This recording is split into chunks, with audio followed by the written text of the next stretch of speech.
नमस्कार, खबरों की खबर में आपका स्वागत है। केरल गॉड्स ओन लैंड यानी कि भगवान की अपनी धरती, लेकिन यही धरती ईसाई पादरियों की घिनौनी हरकतों के चलते दुनिया भर में बदनाम हो रही है। बिशप फ्रैंको वो शख्स है जिसने न सिर्फ ननों की बेबसी का फ़ायदा उठाया बल्कि उनको रुस्वा करके उनकी ही इज्जत को दुनिया के सामने नीलाम कर दिया। हैरानी की बात यह है कि इस दरिंदगी में इस बिशप का साथ केरल की सरकार, वहाँ के अधिकारी, पुलिस और मीडिया ने भी दिया। जो पीड़िता थी उन्हें न सिर्फ बदनाम किया बल्कि चर्च ने भी उन्हें निष्कासित कर दिया। इतना ही नहीं, जिसने भी इस पीड़िता का साथ दिया उसे भी यातनाएं मिली। लेकिन अब कानून ने इस रेप के आरोपी बिशप फ्रैंको को बड़ा झटका दिया है। बहुत ही जल्द ये दरिंदा सलाखों के पीछे जाने वाला है। वैसे केरल के साथ एक नहीं बल्कि कई विवादित मुद्दे जुड़े हुए हैं। मुस्लिम कट्टरपंथ हो या फिर ईसाई मिशनरीज की दादागिरी हो, इस खूबसूरत राज्य में इन सब का बोलबाला है। लव जिहाद हो या आईएसआईएस में भर्ती होने वाले युवाओं की बात हो, हिंदुओं का विरोध भी यहाँ पर चरम पर है। हर दूसरे दिन बीजेपी या आरएसएस के कार्यकर्ताओं की हत्या के मामले भी यहाँ पर सरेआम देखने को मिलते हैं। सब कुछ यहाँ पर कानून को ताक पर रखकर हो रहा है। और तो और अरबों रुपए के सोने की स्मगलिंग यहाँ पर राज्य के मुख्यमंत्री की मेहरबानी से बड़े आराम से हो जाती है और नियम कायदे सब ताक पर रख दिए जाते हैं। ताज़ा मामला तो और भी खतरनाक है। कैथोलिक चर्च के रेप के आरोपी बिशप फ्रैंको की जमानत याचिका के रद्द होते ही साल भर पुराना ये मामला फिर सुर्खियों में है। जरा सोचिए, एक चर्च का बिशप जो धार्मिक संस्था से जुड़ा है, जिस पर ईसाई धर्म के प्रचार की जिम्मेदारी है, उस पर एक नन ने लगातार 2 साल में एक बार नहीं बल्कि 14 बार शारीरिक शोषण का आरोप लगाया था। पिछले साल जून महीने में पहली बार इस पीड़िता ने इस बिशप के खिलाफ शिकायत दर्ज करवाई थी। मामला सामने आने के बाद राज्य में काफ़ी हो हल्ला भी हुआ और कानून का हाल देखिए। नन की शिकायत के बावजूद 85 दिन तक इस रेपिस्ट बिशप फ्रैंको को पुलिस ने गिरफ्तार तक नहीं किया। साफ था कि राज्य सरकार ईसाई मिशनरीज के आगे झुक चुकी है और इतना बड़ा आरोप लगने के बावजूद इस बिशप फ्रैंको को राज्य सरकार बचाने में लगी रही। और जैसे तैसे जब गिरफ्तारी हुई भी तो बहुत जल्द इस आरोपी को जमानत भी दे दी गई। दिलचस्प तो यह है कि कैथोलिक चर्च ने इतने संगीन आरोप लगने के बाद भी इस बिशप की चर्च से छुट्टी नहीं की बल्कि इसे जालंधर क्षेत्र की जिम्मेदारी देकर वहां भेज दिया गया। कोर्ट ने भी पिछले साल जमानत देने के वक्त इलाका छोड़ने की शर्त जोड़ दी थी। वो धर्म का ठेकेदार बनकर सब कुछ कर रहा था। कोट्टयम की जिस सत्र अदालत में उसके सबसे संगीन गुनाह पर सुनवाई हो रही थी, वहां वो जानबूझकर कभी सुनवाई के लिए हाजिर ही नहीं हुआ। सोमवार को भी इस मामले पर सुनवाई हुई थी, लेकिन उस वक्त भी आरोपी बिशप कोर्ट में हाजिर नहीं हुआ। बस कोर्ट को समझ में आ गया कि वो जानबूझकर मामले की सुनवाई में देरी कर रहा है और कोर्ट ने गैर जमानती वारंट जारी करते हुए उसे दी गई जमानत को खारिज कर दिया। हालांकि बिशप फ्रैंको के वकील ने कभी कोरोना का हवाला दिया तो कभी कोर्ट में कहा कि वो जालंधर में है और वो इलाका कंटेनमेंट जोन में है। दरअसल पिछले साल जून में ही इस आरोपी बिशप के घिनौने खेल का पर्दाफाश हुआ था। इसने 2014 से 2016 के बीच लगातार पीड़िता का यौन शोषण किया था। कोट्टयम पुलिस को दी अपनी शिकायत में पीड़िता ने आरोप लगाया था कि बिशप ने मई 2014 में कुरावी लांगड़ में एक गेस्ट हाउस में उसका बलात्कार किया था और बाद में ये सिलसिला चलता रहा। कई मौकों पर उसका बलात्कार किया गया। पीड़िता के मुताबिक ये घटना जालंधर डायोसिस की तरफ से कोट्टयम जिले में हुए बिशप दौरे के दौरान हुई थी। पीड़िता ने यह भी कहा कि उसे पुलिस के पास इसलिए जाना पड़ा क्योंकि चर्च अधिकारियों ने आरोपी बिशप फ्रैंको के खिलाफ उसकी कई शिकायतों के बाद भी कभी कोई कार्रवाई नहीं की।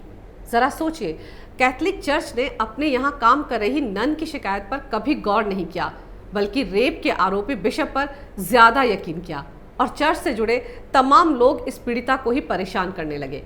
पिछले साल 19 अक्टूबर को जब पीड़िता ने इस बाबत शिकायत दर्ज करवाई थी, पीड़िता ने यह भी आरोप लगाया था कि यौन उत्पीड़न की एफआईआर दर्ज किए जाने के बाद उन्हें और उनकी साथी ननों को चरित्र हनन का सामना करना पड़ रहा है। बाकायदा उनके खिलाफ तमाम तरह के सोशल मीडिया प्लेटफॉर्म पर अफवाहें फैलाई जा रही हैं। इतना ही नहीं, बलात्कार के आरोपी बिशप फ्रैंको के खिलाफ कोच्चि में प्रदर्शन में शामिल होने वाली 5 ननों का कैथोलिक चर्च ने कुरावी लांगड़ के अपने मिशनरीज ऑफ जीसस कॉन्वेंट से तबादला भी कर दिया था। इसके अलावा इसी साल फरवरी में एक और नन ने बिशप फ्रैंको पर यौन उत्पीड़न का आरोप लगाया था। नन ने बिशप पर आरोप लगाते हुए बताया था कि जब 2017 के अप्रैल और मई के बीच में केरल के एक कॉन्वेंट में वो रहती थी, तब बिशप फ्रैंको वहां उनके व्यवहार को जांचने के लिए जाता था। एक दिन बिशप फ्रैंको ने पीड़िता को अपने रूम में बुलाया और उसे गले से लगाकर उसके माथे पर किस किया।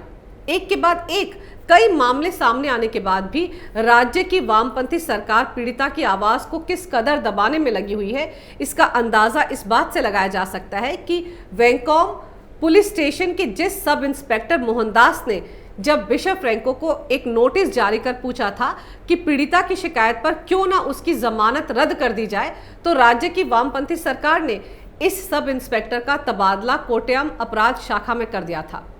इसी पुलिस अधिकारी ने यह भी खुलासा किया था कि चर्च के फादर कुरिकोस जालंधर के बिशप फ्रैंको के खिलाफ लगाए गए रेप के आरोप की शिकायत को खत्म करने की कोशिश में लगे हुए हैं। उन्होंने ये भी कहा था कि चर्च छोड़ने वाली कई नन्स ने बिशप फ्रैंको के खिलाफ ऐसी ही शारीरिक उत्पीड़न की शिकायतों के साथ उनसे संपर्क किया था, लेकिन डर के मारे वो नन्स कभी सामने नहीं आई। सबसे अहम बात यह है कि पीड़िता की शिकायत के बाद केरल पुलिस ने 85 दिन तक इस आरोपी बिशप फ्रैंको को गिरफ्तार नहीं किया था। इसकी गिरफ्तारी की मांग को लेकर केरल में ननों के लगातार कई दिन तक प्रदर्शन भी हुए थे। नन्स ने पुलिस पर भी कई तरह के आरोप लगाए थे और ये भी कहा था कि केरल की वामपंथी सरकार के दबाव में आकर ही पुलिस आरोपी बिशप को गिरफ्तार नहीं कर रही थी। और जब इस रेप के आरोपी बिशप फ्रैंको को सितंबर में गिरफ्तार भी किया गया था, तो बहुत जल्द उसे जमानत दे दी गई थी। इस मामले की प्रमुख गवाहों में से एक सिस्टर लिंसी ने पिछले दिनों आरोप लगाया था कि चर्च से जुड़े वरिष्ठ लोग लगातार उन पर आरोपी बिशप फ्रैंको के खिलाफ दिए गए बयान को बदलने के लिए दबाव डाल रहे हैं। गौरतलब है कि केरल में ईसाई मिशनरीज के साथ जुड़ी नन्स और सिस्टर्स के साथ बलात्कार और शारीरिक शोषण के आरोप नए नहीं हैं। इससे पहले भी कई नन्स दबी छुपी आवाज में चर्च के बिशप और फादर पर इस तरह के आरोप लगाती रही हैं, लेकिन डर के बारे ये खुलकर कभी सामने नहीं आई। चर्च के ठेकेदार उनकी आवाज को दबा देते हैं और राज्य की वामपंथी सरकार तो खुद ननों को न्याय दिलाने की बजाय चर्च के पादरियों के इस घिनौने खेल का हिस्सा बन जाती है। आरोपी बिशप फ्रैंको के खिलाफ पीड़िता का साथ देने वाली नन सिस्टर लूसी ने एक आत्मकथा भी लिखी है। उनकी आत्मकथा का शीर्षक है कार्तिविनेते नामथिल, यानी भगवान के नाम पर। इस किताब में उन्होंने चर्च के बिशप और फादर द्वारा यौन दुर्व्यवहार के बारे में विस्तार से लिखा है। पीड़िता का कहना है कि ये एक ऐसा तथ्य है जिसके बारे में चर्च से जुड़ा हर इंसान जानता है, लेकिन चुप्पी साधे रहता है। नन ने कहा है कि उसने खुद ये सब कुछ देखा है और सहा है, और फिर 2004 से 2005 के बीच उसने अपने साथ हुए इस घिनौने कृत्य के बारे में किताब लिखनी शुरू कर दी। उन्होंने आगे कहा कि ताज्जुब तो तब होता है जब इस तरह के आरोपों की चर्च में कहीं कोई सुनवाई नहीं होती, बल्कि उल्टे उन पर ही तमाम तरह के आरोप लगा दिए जाते हैं। गौरतलब है कि सिस्टर लूसी को रेप के आरोपी बिशप फ्रैंको के खिलाफ प्रदर्शन के लिए पिछले साल चर्च से निष्कासित कर दिया गया था।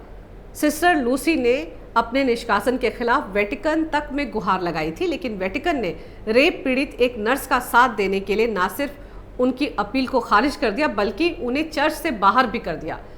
सिस्टर लूसी के अलावा 2012 में भी केरल की 2 नन्स ने चर्च में उनके साथ हुए इस तरह के यौन अत्याचार पर आत्मकथाएं लिखी थीं, जिसने पूरी दुनिया को धर्म के नाम पर हो रहे इस घिनौने कृत्य से हिलाकर रख दिया था। पहली आत्मकथा है आमीन, एक नन के आत्मकथा, जो लंबे समय तक कैथोलिक चर्च में नन रही सिस्टर जैस्मी ने लिखी थी। इस आत्मकथा में सिस्टर जैस्मी ने चर्च की चारदीवारी के अंदर होने वाले अनैतिक कामों के बारे में खुलकर बताया था। दूसरी आत्मकथा लिखी है केरल की ही एक अन्य नन ने, जिनका नाम है मेरी चांडी। इस आत्मकथा का शीर्षक है स्वस्ति। इसमें मेरी ने लिखा है कि चर्च में ननों के प्रेग्नेंट होने की घटनाएं दिन ब दिन बढ़ती ही जा रही हैं।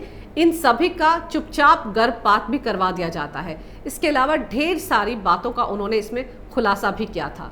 देखा जाए तो वेटिकन को लंबे समय से एशिया, यूरोप, दक्षिण अमेरिका और अफ्रीका में पादरियों और बिशप द्वारा यौन उत्पीड़न के बारे में पता है, लेकिन इसे रोकने के लिए बहुत कम काम किया गया है।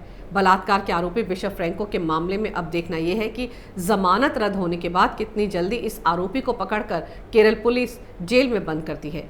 महिला सुरक्षा समेत तमाम मुद्दों पर लंबी लंबी हाँकने वाले लुटिन पत्रकारों को केरल में नन के साथ हुए इस रेप कांड पर तो कभी कुछ कहते हुए नहीं सुना गया। दरअसल इन सेक्युलर और लिबरल पत्रकारों को वामपंथी सरकारों के राज में हो रहे महिला उत्पीड़न और बलात्कार के मामले कभी नजर नहीं आते। अगर कोई हिंदू साधु या बाबा इस तरह के केस में फंस जाता है या फंसा दिया जाता है तो ये लुटिन गैंग पूरी दुनिया को अपने सिर पर उठा लेता है। न्यू दिल्ली से लेकर न्यूयॉर्क तक के अखबारों में खबरें छाप दी जाती हैं।